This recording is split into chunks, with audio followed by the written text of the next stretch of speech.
Hello everyone. Today I wanted to record a short video just to talk a little bit about the different nations that I really enjoy playing within Europa Universalis. And so this is going to be more of a geeky history gameplay type of a video.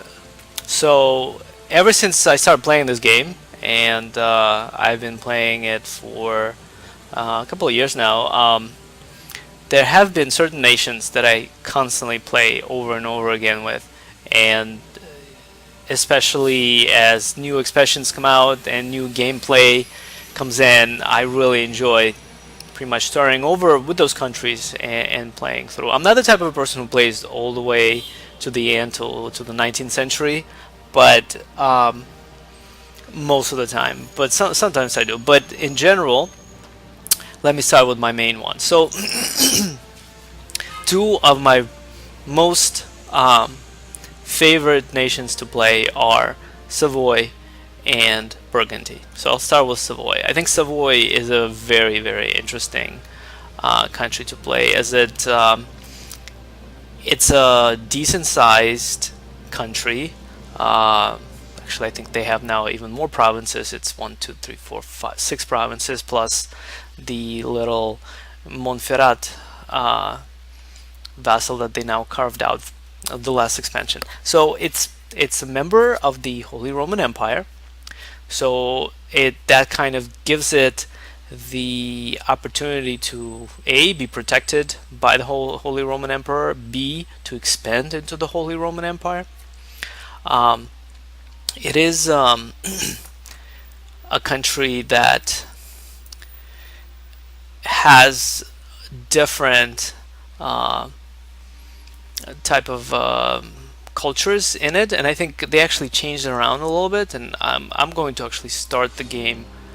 Let's not do it as Iron Man, as Savoy, just to kind of be able to click on things and look around.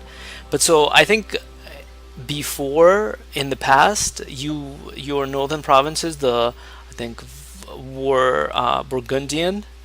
So that kind of played very interestingly in a sense that you it gave you the opportunity to expand into Burgundy, and once you got more Burgundian provinces, the Burgundian in the north became accepted, or you could have converted, and a lot of times that's what I did. Now they're both Swiss. The other interesting part is that it does have a water connection, a node right here in Nice, and it's actually an important part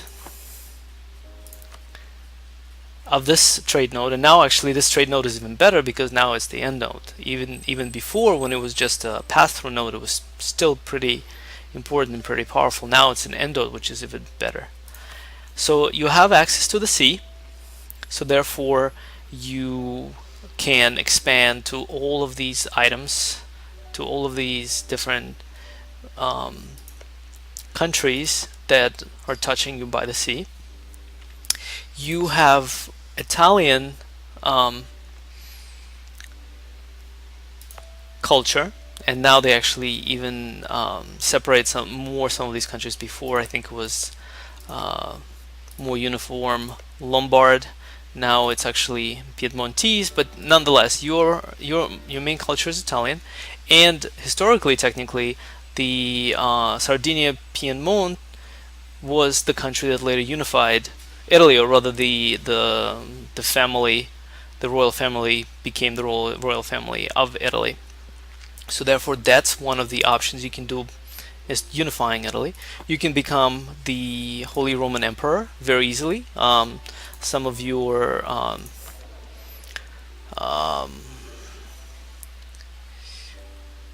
national ideas are very suited towards that because you have plus an additional diplomatic relation. So if you really want to, you can early in the game become the emperor and then even have the Burgundian succession and expand that way.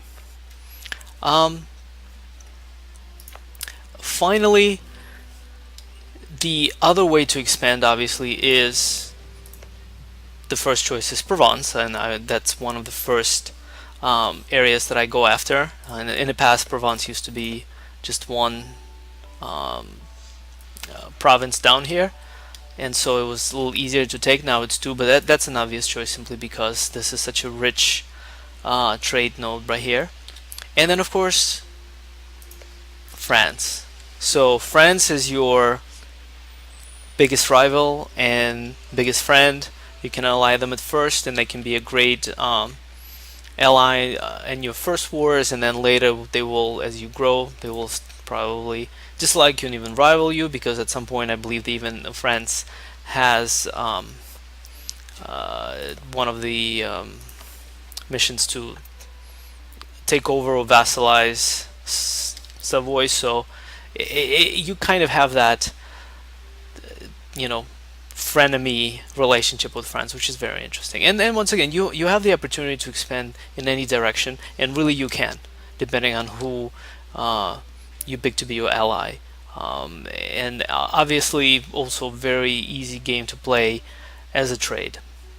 So my second most favorite country to play with is Burgundy, and Burgundy has gone through so many changes, and every time I think it's very interesting to play with. So in this latest expansion, Burgundy has been chopped up into Burgundy proper, with the Burgundian provinces on the bottom and the Walloon provinces on top, while the Flanders, Holland, and Brabant have been carved out and a part of your realm through personal union.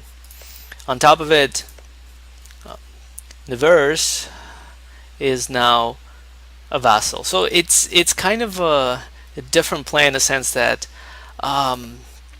Burgundy as an AI is always, a majority of times, not always, a pushover.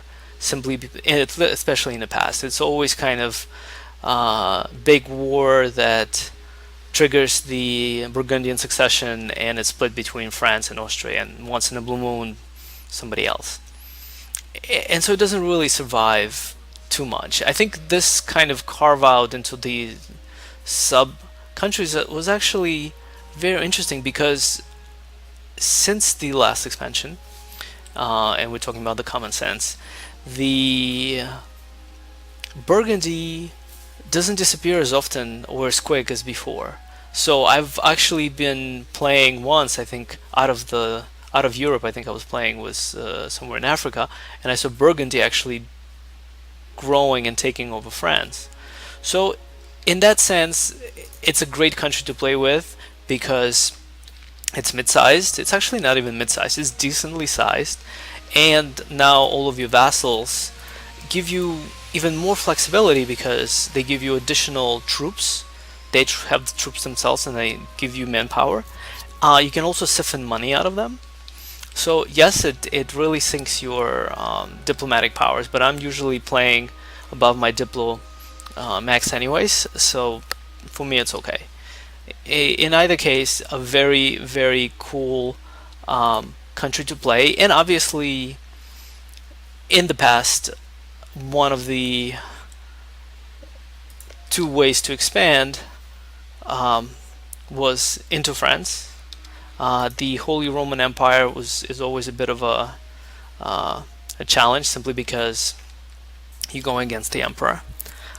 So France is usually the place to go, and I've seen some people start as Burgundy, take over France, and then reform France. I really don't like doing that, because I don't know, it's you kind of want to preserve your Burgundian identity. And I've played through games where the next step usually as Burgundy is that you form the Netherlands. And I really don't like doing that, even in games where I've taken over France completely. So therefore, when I form Netherlands, you don't lose all of your territories to France. You kind of become one huge Netherlands, but then the Burgundian culture becomes an unaccepted culture within the new Netherlands, and I really find that kind of painful. So a lot of times I just keep playing as Burgundy and do the expansion and so forth. The next country that I also love playing with is the Hansa. And the Hansa is just such an interesting game simply because most of my games I enjoy playing around trade, around making a lot of money and then using that for whatever else you need. And Hansa is just so super easy to play simply because they have some of the richest nodes over here in Europe, and so you naturally just expand around to gain full control of all of these nodes. And then the next thing is that if you really want a great country to form, Germany. So yes, Brandenburg and Saxony are very popular to form Germany, but I actually enjoy forming Germany as the Hansa, simply because you make so much money once you have control of this area over here that everything else is pretty much just on easy mode. So those are kind of the mid-sized countries that I love to play, and the more challenging ones. So the other one that I really enjoy playing with is Provence, and Provence is such a weird choice to play simply because you are split into three different parts, pretty much separated by France. So if you're not friends with France, you really have almost no access to your territories. First of all, second of all, you kind of always in conflict with the Papal State simply because Avignon is yours. I mean, you have a core on it, and that's an obvious place to go after, and obviously then you're always hated by the Papal State, so forget about gaining the control of the papacy. But besides that, it's also a very flexible country. I mean, there are different playthroughs that I did. Now it's actually easier to join the Holy Roman Empire as you are. I think up to this expansion, before you had to release bar just to be small enough to join the Holy Roman Empire. Now you're actually just the right size, so you can join the Holy Roman Empire right away, which gives you protection from this side. France, once again, can be a great ally or a great enemy simply because, well, they also have one of your cores right here in Dauphin. And expanding into France, into all of these southern Occitan provinces that are all part of your culture is just great. So, and then the Provence, the obvious game for me is to once again build the empire over here, and I've played through where I actually lost my northern territories to France and other countries, but I went south into these Italian islands and Africa, and it was a kind of a very interesting game, very challenging. I think some of the smaller countries that I enjoy playing is it's the type of a gameplay that keeps you on the edge of your seat, and that's kind of very interesting.